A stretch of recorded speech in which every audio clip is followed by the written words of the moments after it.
Turning now to the National Zoo in Washington, where Bao Bao the panda is gearing up to leave the U.S. for China. The zoo has a breeding agreement with China to return all cubs by the time they turn 4 years old. Well, Bao Bao turns 4 in August. So Bao Bao will fly bye-bye on a 16-hour flight from Dulles International to Chengdu.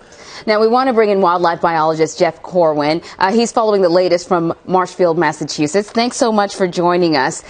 So first off, how difficult is this flight going to be for Bao Bao? I understand she's kind of flying first class-ish, I guess, for pandas. Well, a long flight like that is terribly challenging for anyone who's alive. But the truth is they've got this down to a pattern of how to do this successfully and routinely. They will have experts with this panda. Bao Bao will have the security and comfort of her enclosure. She'll have round-the-clock gourmet dinners of bamboo and honey syrup, and any issues with regard to her comfort or medical needs will be addressed very expeditiously during her flight. So, Jeff, she's flying FedEx, though, but clearly these are not the FedEx guys that bring your Amazon packages to you. They're a special team. I hope not. Yeah, she is. You know, FedEx does this routinely. FedEx have moved incredibly large animals, like, for example, horses. So this is not uncommon for FedEx to participate in trying to relocate an animal like this. And again, they have experts. The National Zoo and the Atlanta Zoo are experts when it comes to managing pandas. So I have a feeling this will go swimmingly and smoothly. We're just watching adorable video of Bao Bao just, scratching, all over this tree. Yep. She's great. So, Jeff, explain for our viewers why it's so important for Bao Bao and other pandas that are on loan to return to China for breeding. Well, China is their ancestral home. China, particularly the mountains and areas like Sichuan, the western region of this great country, is the only place where these animals exist. Just a few decades ago, the population of pandas was reduced to just a few hundred. Today, we have a population pushing 2,000 animals, and this is largely through cooperative programs like this. Yes, pandas are wonderful to see in places like zoo, but the primary mission of the National Zoo, with its partnership with China, is to try to secure this endangered population. So all panda bears, all pandas belong to China. Just like in the United States, one could argue bald eagles belong to us. So even Bao Bao's parents, even though I guess they're remaining here they're remaining in D.C., they still technically belong to China. And by the way, that crate was Bao Bao there. She's being transported, and you saw sort of a white crate. But even her parents technically belong to China. Even though we've had pandas in the United States for nearly a century, it doesn't matter how many generations it stretches back. Our agreement with China is that all pandas belong to this nation. And ultimately the goal is to get Bao Bao and her cousins and brothers and sisters back to China as adults to become part of an intensive breeding program. One of the challenges pandas face, initially they became endangered because they were poached. Their hides had medicinal value, falsely believed. Their habitat was fragmented. But today they're dealing with a biological battle, which is a battle of genetics. So the more robust and diverse we can keep them genetically, the more healthier and stable they'll be as a wild population. And Jeff, you have a sort of similar analogy with our bald eagles, right, here in the United States, in the way that China views pandas.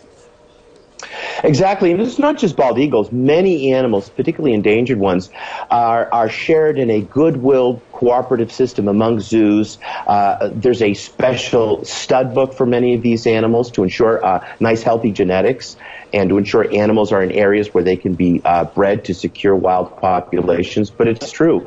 Bald eagles have a very coveted and special, unique symbolic protection, just like the panda bears do. In many situations, it is illegal to use a bald eagle in captivity for a profit-type, advertisement-type situation.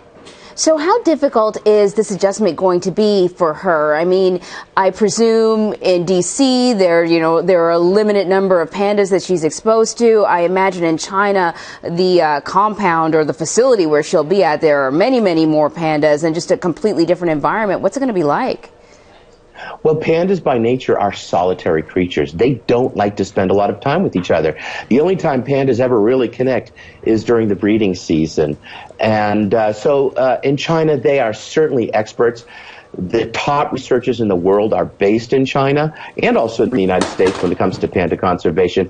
So I don't know how good Bao Bao Szechuan Chinese is going to be, but even then that won't be necessary. I take it Kung Pao chicken, the Kung Pao bamboo over there is just as delicious as is here. They have really mastered the technique of managing these animals. We have a common system of taking care of them in captivity. For example, Bao Bao has been incredibly well trained to take a syringe for medicinal reasons, to be examined, to be palpated, to see if she's in her reproductive cycle. These same rudimentary management opportunities will be used over there just as they are over here. She will have a splendid life over there, and she will be loved in China just as much as she's been loved in the United States. Jeff, I want to ask you, you mentioned that pandas generally are solitary creatures unless it's time to get busy, but I wonder what kind of parents are they? Are they, as mothers and fathers, are they family units, or once the male has done what he needs to do, does he go off and it's just the mother and the cub? She's on her own. Once he's passed on those genetics, as you so delicately said, Vlad, she is on her own to raise her baby. And she has to then, she'll give birth, usually about 5 to 6 months. That baby is born helpless and tiny, and it is born white. And it is until it is older that it starts to develop the marbled black patterns we see on its fur. They are solid mothers, but again, because of the genetic challenges, even in captive environments, we've found it incredibly difficult. There's been a long learning curve to get to the success we now have today. Even in a place like the National Zoo. And in the wild, there are even more challenges. Adult pandas don't have to deal with predators, but baby pandas are vulnerable to animals like jackals and martens and even leopards. But mom is there to protect them for the first period of their lives, but eventually they'll be solitary creatures all on their own. That is so fascinating. Yeah, really great discussion. Jeff Corwin, as always, we thank you. We're going to miss Bao Bao here, but I'm sure that she will have a very happy life in her new home. Jeff, thank you. Shoo shoo.